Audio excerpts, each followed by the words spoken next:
ఈరోజు మంగ్రేగా బిల్లు మీద గాంధీ గారి పేరు తీయడమే కాదు, దాంట్లో ఉన్న స్ఫూర్తిని, కంటెంట్ ని కూడా కేంద్ర ప్రభుత్వం తూట్లు పొడుస్తూ బిల్లు మార్చి ముందుకు తీసుకునడం చాలా బాధాకరం.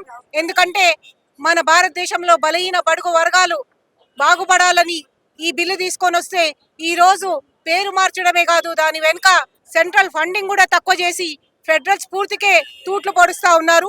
రాష్ట్రం మీద ఎనలేని భారం మోపుతూ రాష్ట్రాలు కేంద్రం ముందు మోకరిల్లేటట్టు వాళ్ళు చేస్తున్న ప్రయత్నం ఇదంతా కూడా రాజకీయ ఒత్తిడి.